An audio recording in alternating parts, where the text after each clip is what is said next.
This podcast includes content created using artificial intelligence tools. All information is for general purposes only and does not constitute financial, investment, legal, or regulatory advice. Listeners should verify information independently and consult qualified professionals for personalized guidance. Welcome to the Luxembourg Fundcast. Before we continue, we'd like to mention that the Luxembourg Fundcast is created and produced by Bertrand Mario, a practicing regulatory lawyer admitted to the Luxembourg and Paris bars. The mission of this podcast is to bring clear, free, and reliable information sourced from official references that are carefully curated and continually updated and refined through high-standard, evolving prompt and context engineering on Luxembourg's financial regulation and investment funds to professionals and anyone interested in the Luxembourg Financial Center. So we are recording this on November 16th, 2025. And this deep dive it's less about theory and much more about mandatory reality. Oh, absolutely. For senior professionals in the fund industry, this isn't a future problem. The application dates are here. Exactly. We're moving from, let's say, debating AI ethics to actually auditing AI procedures. It's a critical juncture. And what makes this exact week so compelling is this absolute convergence of three different streams. Three streams. Yes, three independent but highly connected regulatory streams. And they're all demanding immediate action from management companies, from administrators right now. Okay, let's break them down. What's the first stream? The first is domestic. It's the local context. We now have 2 years of hard data from the CSSF. Right, comparing AI use back in May 2023 to the picture we have now in May 2025. And it shows a dramatic acceleration. The second stream is the hard law itself, the EU AI Act. Which is now formally in force, and those compliance deadlines are approaching very, very fast. They are. And the final piece of the puzzle, the third stream, just landed this week, November 11th. That's the new guidance from the European Data Protection Supervisor, the EDPS. Exactly. Detailed guidance on AI risk management. It's the technical rulebook for data protection that, really complements the AI Act's broader framework. So our mission today is to cut through all that noise and give you a functional guide.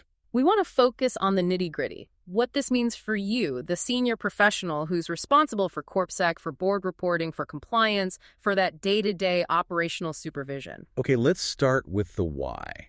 That CSSF data. It seems to reveal what we could call the Great Acceleration.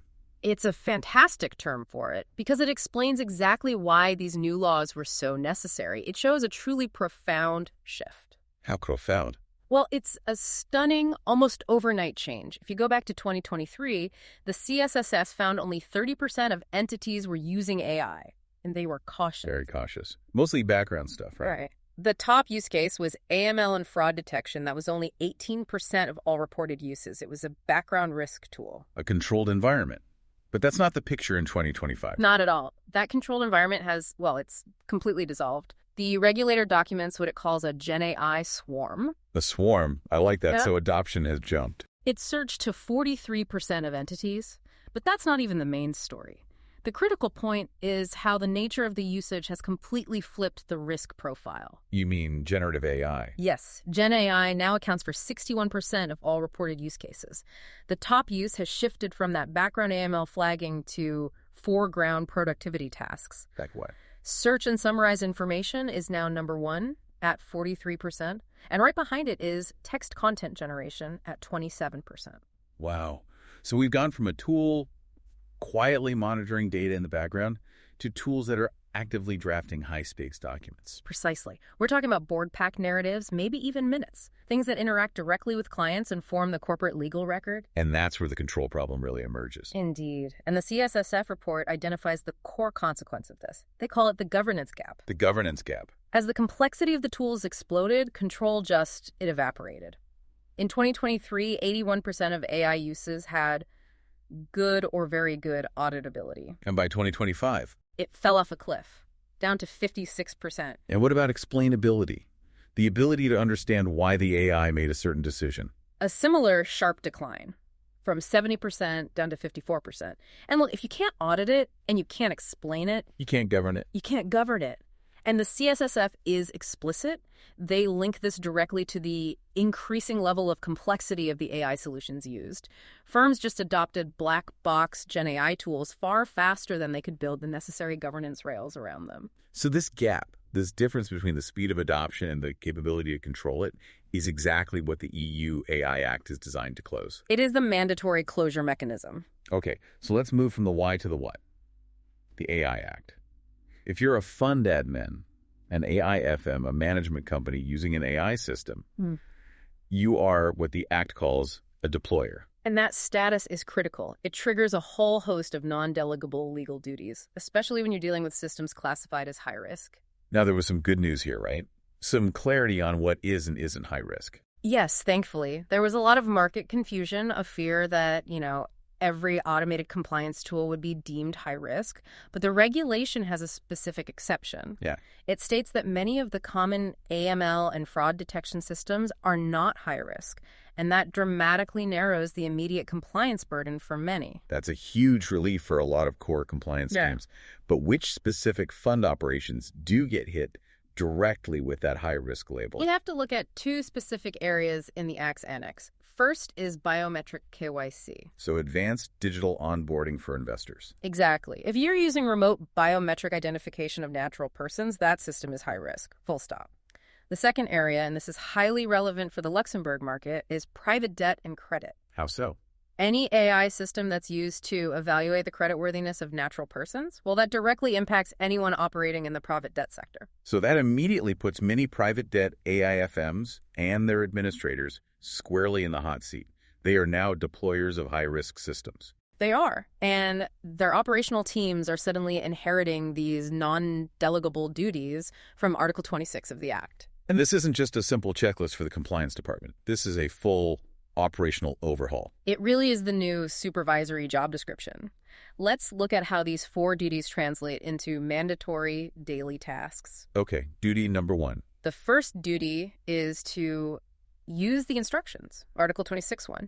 It mandates you use the high-risk system strictly according to its instructions for use. Which sounds obvious, but what's the real impact? The operational impact is that this document, the user manual, it's no longer just a technical guide. It's a core legal artifact. You have to get it from the vendor and formally build its limits and boundaries into your operational procedures when you onboard the system. So the legal team is now reviewing the user manual. Okay. Got it. What's the second duty? This one is about people. Assign competent human oversight. Article 26.2 says the deployer must assign people with the necessary competence, training, and authority. Meaning you have to prove your staff are properly trained? Yes, and not just general training. You need proof that your staff, and that includes any outsourced service centers, are formally trained to oversee that specific AI system. Accountability requires verifiable expertise. And that oversight has to be right, not just passive acceptance of what the AI said. Precisely. That's duty 3, monitor and report, Article 26.5.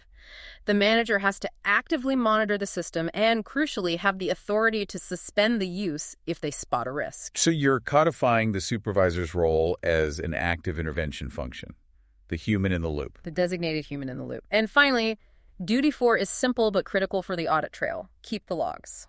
A new record-keeping requirement. A new, very concrete one. Article 26 says you have to keep the logs generated by these high-risk systems for at least 6 months, and those are subject to CSSF and depository audit. Now, beyond those ongoing duties, there's a big project hurdle, isn't there? A new procedural requirement under Article 27? Yes. The Fundamental Rights Impact Assessment, the FRIA.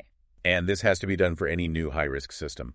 That's right. It's mandatory for CSSF supervised entities that are, providing essential financial services. But the most fascinating part is the timing. Which is when? It must be completed prior to putting it into use. Prior to use. So the FRIA is now a formal mandatory gate in the project plan. It sits right alongside finalizing the prospectus or other key launch tasks. It absolutely does, and it has to be detailed. It must cover the affected groups of people, the specific risks of harm, and the concrete mitigation measures you're putting in place, like that human oversight plan from Article 26. It turns a conceptual discussion into an auditable, date-stamped, pre-launch deliverable. Okay, so now let's layer on that final piece, the EDPS guidance from just this week. It tackles the data protection risks under GDPR. It's the technical companion to the AI Act, and it creates, I would say, 4 immediate operational headaches that senior managers need to think about. Let's walk through them. Scenario 1. Scenario 1. The AI generated board pack in minutes. We know 61% of use cases are Gen AI, so teams are using AI to draft and summarize really sensitive corporate records. And if the model hallucinates, if it just invents facts, the integrity of your corporate legal record is compromised. That's the risk the EDPS flags. Risk 5.2.3, inaccurate personal data output. They warn the AI might invent facts or provide confident but false answers. So the manager's review of that board pack is now the primary legal control. It is the primary legal control against breaching the GDPR's principle of accuracy. Your review has to include a new layer of skepticism about any AI-sourced fact. Okay, scenario 2. Supervising outsourced AML KYC. The manager is signing off on a risk finding that was flagged by an outsourced team's AI tool. This hits the fairness principle. The guidance points to risk 5.1.1, bias from bad data quality, and 5.1.2, bias in the training data itself. Your firm is legally responsible for any discriminatory outcomes. So supervision has to go deeper than just checking the box. Much deeper. You now have to ask the critical question. Why did the AI flag this particular investor? That managerial skepticism is the human control that mitigates the risk of bias being embedded in the system. Scenario 3. The investor deletion request at the transfer agency. This sounds technically complex. Oh, it is. A technical nightmare. When an investor uses their right to be forgotten, just deleting them from a database isn't enough anymore. Why not? The EDPS warns of risk 5.5.2, incomplete rectification or erasure, that personal data can be deeply embedded inside the AI model's parameters or scattered across various logs. So the manager's supervision has to ensure the system can actually unlearn. That's the perfect word for it. You have to ensure the AI system has a technical unlearning capability to prove that the deletion request was honored at the model level, not just the database level. And the final one, scenario 4, vendor onboarding and contract negotiation. This brings everything together at the procurement table. The EDPS identifies risk 5.2.5, unclear information from the AI system provider. Which undermines the AI Act's duty to follow the instructions for use. Exactly, they are directly linked. So for the operational manager doing vendor due diligence, you must now demand specific, contractually warranted documentation from that vendor on accuracy, on known biases, on its limitations. Technical due diligence on the instructions for use is now a mandatory legal step in the contracting process. So we tie all of this together. The CSSF data, the AI Act, the new EDPS guidance. What does this mean for the strategic role of the senior manager today? The role has fundamentally shifted. I mean, it's a complete evolution. You've gone from supervising human preparers to supervising human AI interaction. A completely new skill set. It is the new, single most valuable, non-delegable skill set.